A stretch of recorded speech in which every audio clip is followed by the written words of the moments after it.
Glória a Deus. Gente, a paz do Senhor. Depois de uma hora que está com o microfone na mão, cumprimento os irmãos com a paz do Senhor, né? Vocês estão bem, meus irmãos?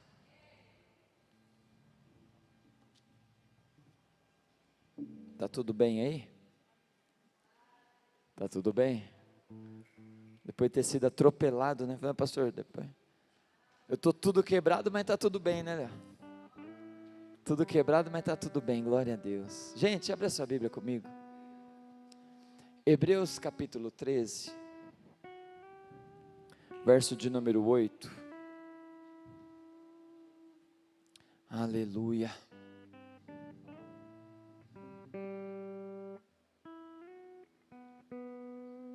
Minha voz está calejando, e nos outros cultos minha voz já teria sumido, né? Hebreus capítulo 13, verso 8.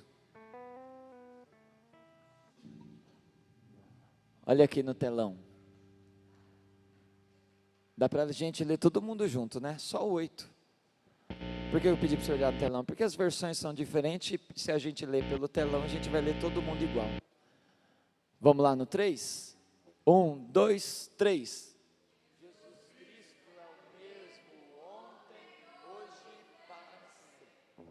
E para sempre. Alguém engoliu para aí que eu percebi. Vai de novo. 1, 2, 3. Jesus Cristo é o mesmo ontem, hoje e para sempre. Isso, Ele é, não é? Eu acho que é, não é? Eu acho. Mas irmão me arranca do púlpito aqui. Meus irmãos, eu tenho 10 minutinhos. Me dá 10 minutinhos. Eu quis orar antes, porque eu não sei se depois da pregação você vai estar com clima para orar. Falei para Evelyn, põe a oração antes, que eu acho que o pessoal vai ficar bravo comigo depois da oração. E aí, então a gente já ora antes, já resolve a oração. Mas eu quero falar contigo 10 minutinhos. Eu estava aqui hoje orando aqui na igreja, e eu estava lembrando, orando, andando, eu gosto de vir aqui. Faz 14 anos que eu congrego nessa igreja, é isso, né? Viemos para cá em 2012 para 2026, 14 anos. É meio fácil de eu lembrar, porque nós viemos para cá uma semana depois que nós casamos. Não me pergunte o dia do casamento, que eu sei que você está pensando nisso. Mas é por aí. E eu estava pensando aqui, porque a gente vai vivendo, o tempo vai passando, as coisas vão acontecendo. Faz 14 anos que eu congrego aqui, mas eu nasci em berço cristão. E na minha vida toda, de 37 anos de idade, desviado propriamente dito, porque tem um tempo que você passa desviado indo para a igreja.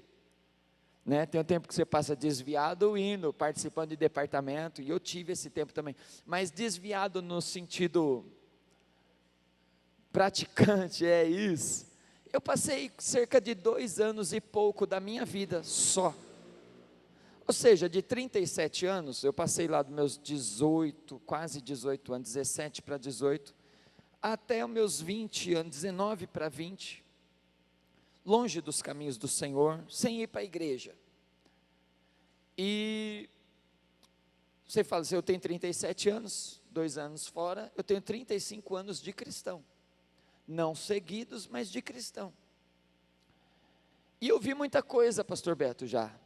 De verdade, eu já vi muita coisa.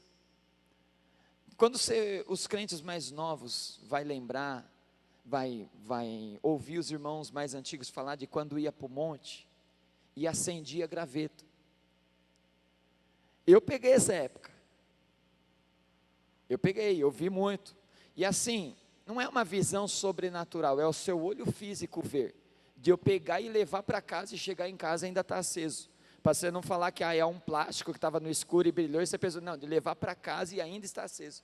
De dia que meu pai foi e eu não fui, meu pai levar para casa para mim, para ver. É lógico que a gente acaba formando uma idolatria com essas coisas, né? Parece que é um negócio, mas eu vi, os mais novos, eu creio que os de 25 anos para cá, talvez, não tiveram essa experiência. Fora isso, aí você pode falar de misticismo, de não sei o que, beleza, mas eu já vi culto de igreja, normal, que eu congregava. O paralítico levantar da cadeira de roda e sair andando normal. Eu vi com os meus olhos. Eu era criança, mas eu vi. Eu vi com os meus, isso não é pessoas falando, sabe? Milagres extraordinários da parte de Deus. E aí, congregando aqui, eu entro no que eu falei, eu estava orando e eu já vi várias coisas acontecerem aqui.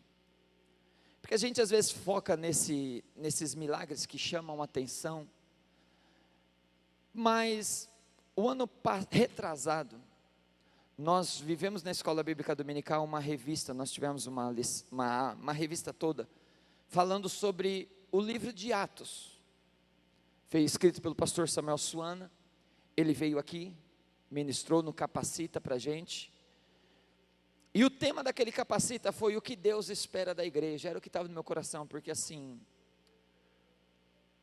senão não faz sentido a gente vir aqui, sem saber o que Ele espera de mim. Você concorda comigo? Porque o que nos é ensinado é vir para receber algo, então a impressão que nos dá é que a gente vem, a forma que é ensinada, pelo menos que vem na nossa cabeça é ao contrário, é a gente vem e Ele está aqui esperando, fala, o que você quer receber hoje? Hoje eu te dou, e na verdade é o contrário, culto é o contrário, é eu chegar a Deus, o que o Senhor quer de mim? É por isso que o culto não precisa ser aqui, você pode acordar e estar cultuando a Deus, porque você acorda de manhã e fala, Deus, eu tenho uma agenda, mas o que o Senhor espera que eu faça hoje? Para quem o Senhor quer que eu pregue? Quem o Senhor quer que eu ajude? Quem o Senhor quer que eu socorra? O que o Senhor quer que eu faça? O que o Senhor quer que eu deixe para trás, que eu estou arrastando e é um peso? E aí, quando você vai ver a igreja de Atos, ela entra como um modelo para nós, porque a verdade é o quê? O que Deus espera da igreja? Aí você pega a igreja modelo, igreja de Atos, você fala, a gente precisa fazer o que eles faziam. Simples. Deus amava a igreja de Atos, foi a primeira igreja. Assim, propriamente dita, depois da descida do Espírito Santo e tal. Foi a primeira, então a gente para, e aí cada lição tinha uma coisa. Comunhão, né, que tem um versículo clássico que perseveravam unânimes na comunhão, nas orações, no partir do pão, no temor, em cada alma havia temor. Aí vai passando, você vê que a igreja era uma igreja que evangelizava, você vê que aquela igreja era uma igreja que fazia missões. Aí você fala, evangelizar e missões é a mesma coisa? Quase, a diferença é o lugar. Tipo assim, evangelismo, nós estamos aqui em Bauru, quando nós saímos para evangelizar, para socorrer um bairro, os irmãos que vão nas casas de recuperação, vão no presídio, vai entregar a cesta básica, é um evangelismo. Missões é quando, na palavra normal do povo, missões é quando você sai do país, ou você sai da sua terra, tipo assim, eu preciso fazer missão em um lugar, e não dá para eu morar onde eu moro hoje, eu preciso me mudar para lá, não necessariamente outro país, é a diferença. O evangelismo eu faço e volto para minha casa. A igreja de Atos fazia isso tudo. E a igreja de Atos, eu não estou falando de oferta, porque eu não fiz a oferta ainda hoje, e eu vou entrar em oferta agora, talvez você vai pensar, pastor, estou falando, não. Mas ali era diferente, o pessoal começou a ser quebrantado de tal maneira, que eles traziam o dinheiro, vendiam as suas propriedades e traziam o dinheiro aos pés dos apóstolos. E você vai ver que não era uma regra, isso é porque eles queriam. Como assim? Quando você vê que Ananias e Safira mente, eles vendem, chega diante do apóstolo e fala, ó, vendi por tanto. Mentiu porque eles venderam por um valor muito maior e entregaram menos. É uma mentira. O apóstolo fala para ele, por que vocês estão mentindo? Se vocês ficassem com esse dinheiro inteiro, não teria problema nenhum. A questão não é que eles eram obrigados, não, mas a questão é que quis mostrar que estava ofertando mais do que realmente estava, esse é o ponto ali. Pastor foi para um monte de ponto diferente, agora eu venho fechando. Quando eu falo que eu vivi muitas coisas, eu vivi nessa igreja muitas coisas também. Eu estava me lembrando e eu vivi manifestar da presença de Deus. Pessoas, ainda mais nesse ponto da oferta, pessoas em cultos que não era hora de oferta, não estava mexendo com emoção, estava sendo pregada a palavra de arrependimento, palavra de salvação, e a pessoa ser quebrantada e falar, eu estou ofertando minha moto para a igreja, Estou ofertando meu carro, para quê? Para construir aí. Não era nem momento de oferta e não está mexendo com a emoção de ninguém, a pessoa quis fazer, porque sentiu uma presença. E aí eu paro para ver essas coisas, mover as formas que eram feitas, e nos dá, aí você não tomar cuidado, você vira um saudosista, você concorda comigo? Começa a viver do passado. Quantos aqui tem mais de 10 anos de crente? Quase todo mundo. Quantos tem mais de 15 anos de crente? Quantos tem mais de 20 anos de crente? Vamos ser, chega. Vamos ser sinceros, a gente já viu muita coisa. E quem de nós nunca parou e ficou pensando no passado, no sentido assim, como seria bom se Deus fizesse hoje o que Ele já fez no passado? Os nossos hinos falam isso, vem fazer, renova-me, faz de novo. E a gente fica valorizando o passado, e eu paro, falo, poxa, mas que coisa, né? E aí você abre a sua Bíblia em Hebreus, capítulo 13, verso 8, fala, Jesus Cristo é o mesmo ontem, hoje e eternamente.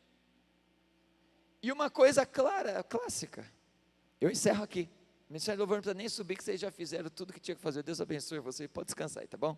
A gente encerra, mas, se as coisas estão diferentes, mas Deus é o mesmo, o que mudou?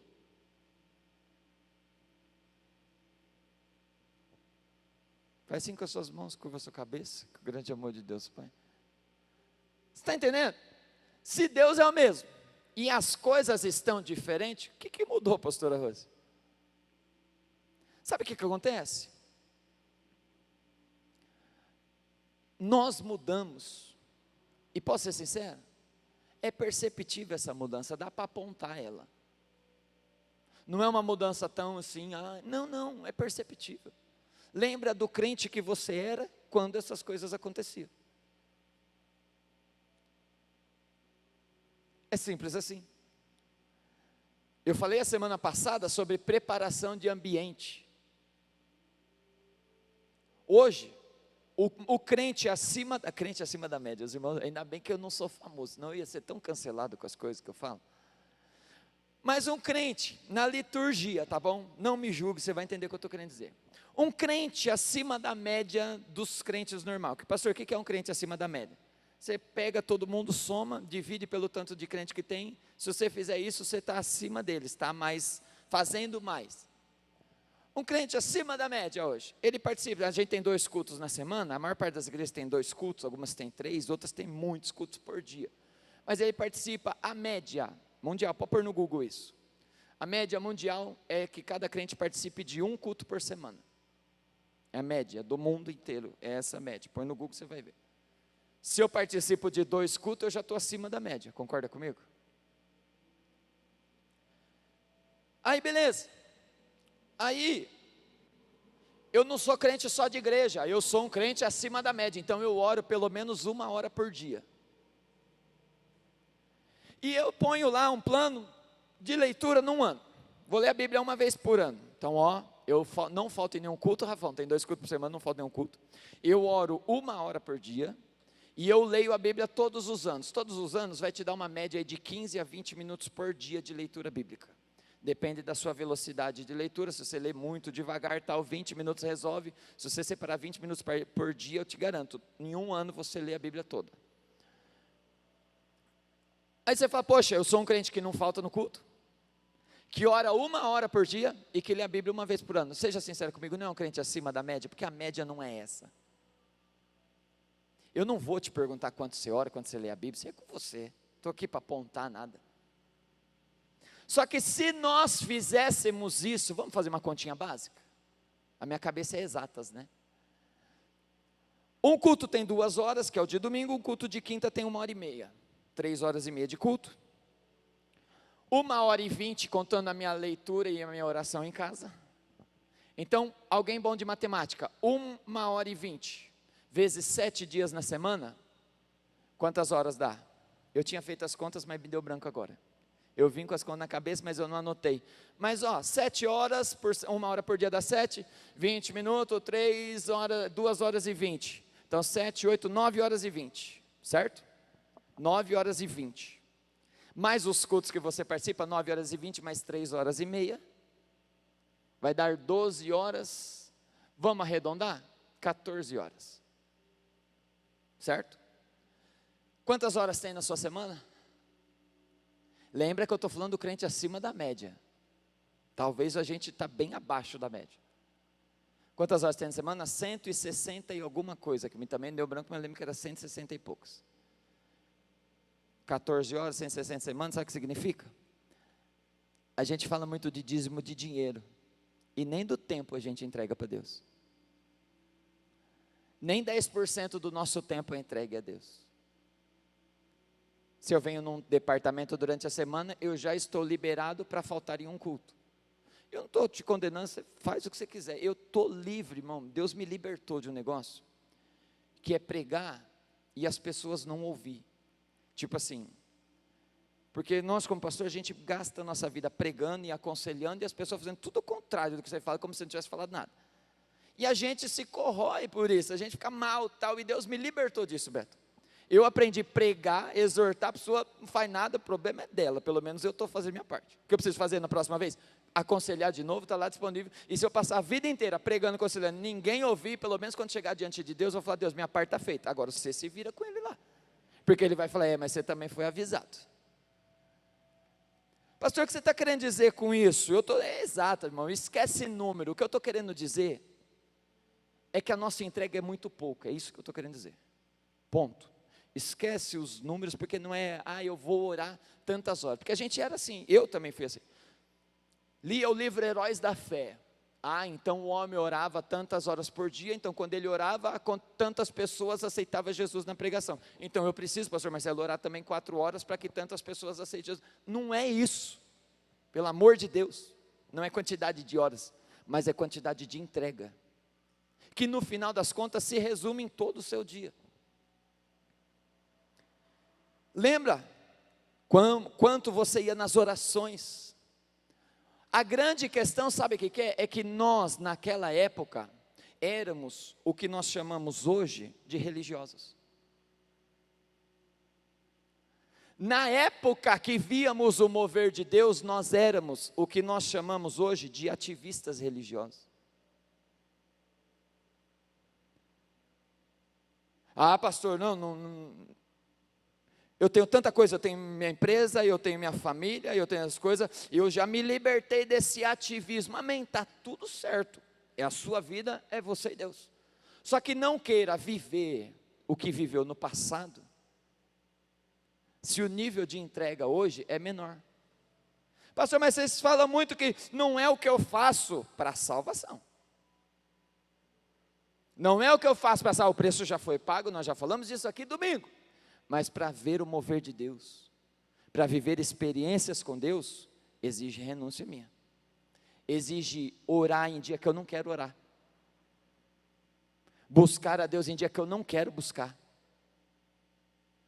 fazer o que eu não quero fazer, sabe, rogo-vos pois, eu falo na oração toda vez, rogo-vos pois irmãos, que apresenteis o vosso corpo como sacrifício vivo, santo e agradável a Deus, é isso.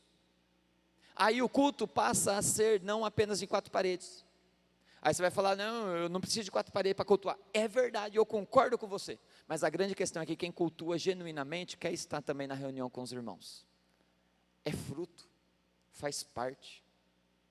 Então eu vivo do saudosismo, mas não é Deus que mudou, olha que lindo, amém? Só isso, já foi meu tempo. Que a gente sai daqui hoje preocupado, falando, eu preciso fazer algo mais, e eu não estou falando para você sair daqui preocupado em entrar num monte de departamento, pelo amor de Deus, eu fico preocupado quando pessoas entram num monte de departamento, porque não é isso. Agora, Deus não dá para você substituir, Ele continua sendo, pastor, eu estou com saudade do que nós vivemos aqui, Ele não mudou, Eu estou com saudade que eu vivi lá em Lençóis Paulista, só que lá em Lençóis Paulista eu lembro. Eu era criança, o pessoal ia para o culto, e o culto não era 2 vezes por semana não, o culto era todo dia, tá? Ia para o culto todo dia, saía do culto, ia para a vigília. Casa de um irmão, se reunia para orar, estourava pipoca.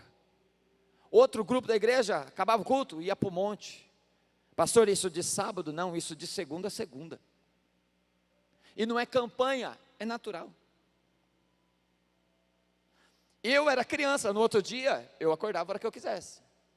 Eu nem lembro se eu estudava de manhã, mas mesmo que eu estudasse de manhã, depois eu podia dormir à tarde. Mas meus pais trabalhavam no outro dia. Mas hoje isso é religiosidade.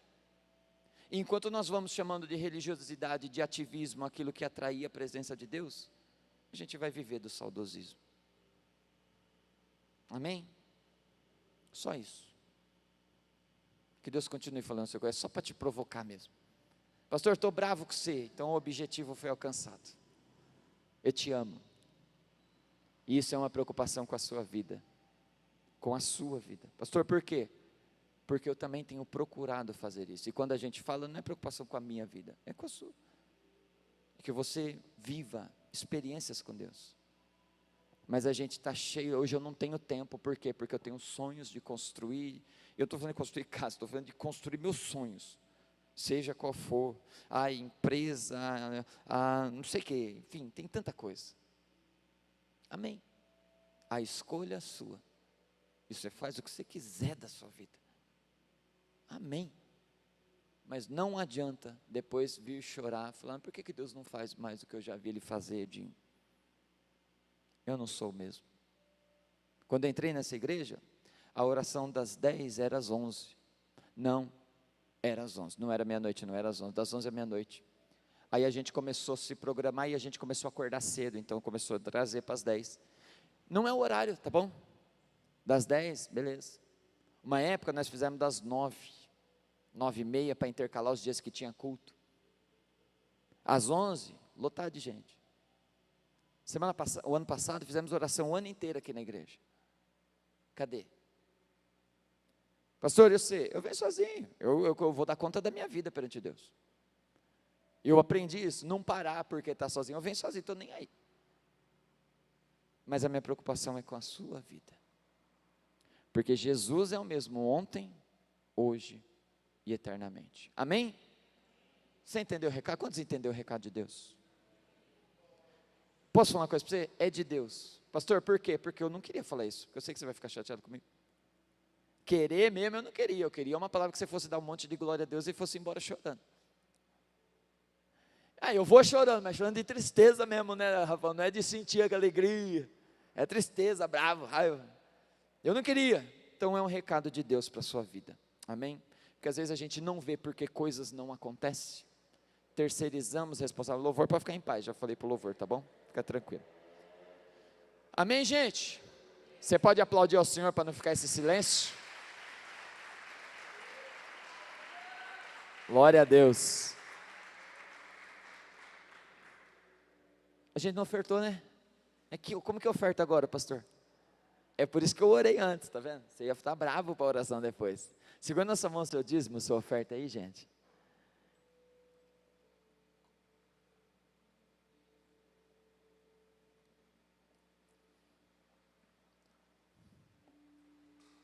Faz o seguinte, segura na sua mão, eu vou orar, vou dar a bênção apostólica, e você que for ofertar e dizimar, depois da bênção apostólica, você traz aqui à frente seus irmãos, tá bom?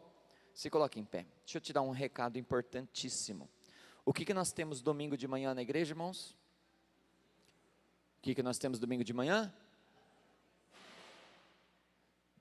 Domingo de manhã, peraí, tem cada um falando uma coisa, gente. Quem congrega nessa igreja aqui? O que nós temos domingo de manhã? Gente, domingo de manhã nós temos batismo. Calma, um de cada vez. Domingo de manhã nós temos batismo, não é? Os recados que foi passados a última vez, foi colocado lá no grupo, meu Deus do céu.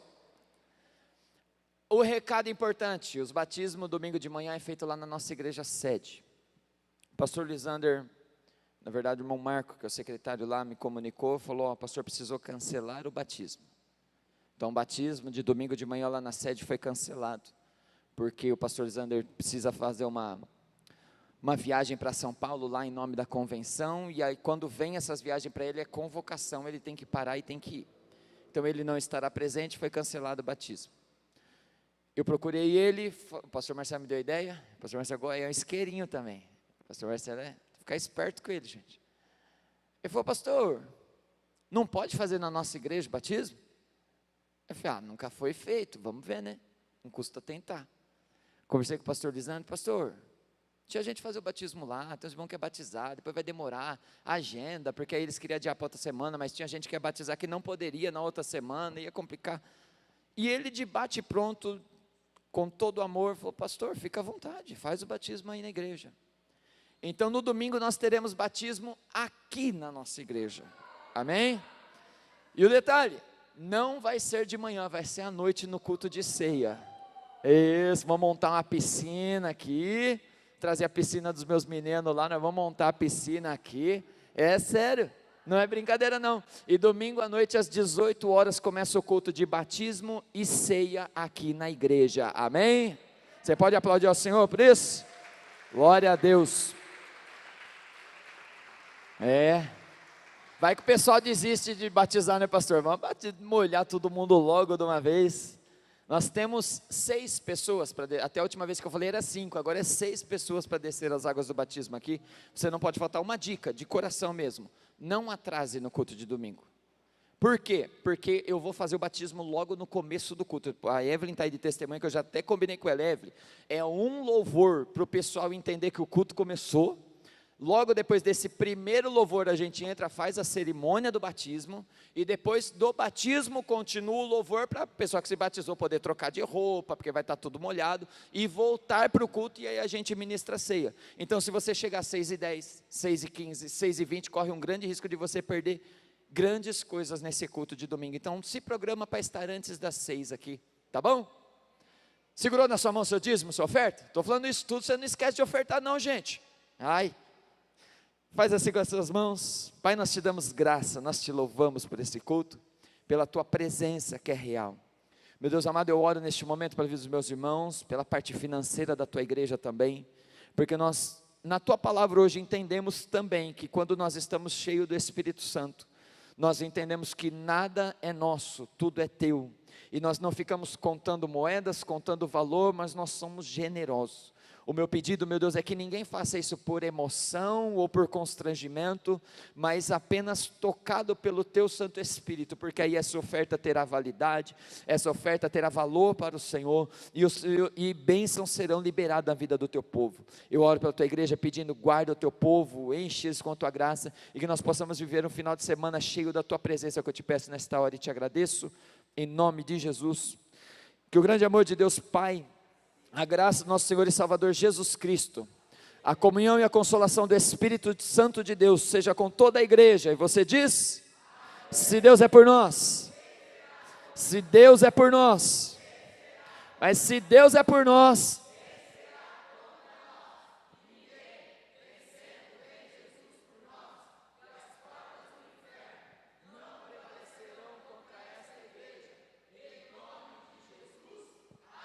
você que trouxe seu dízimo,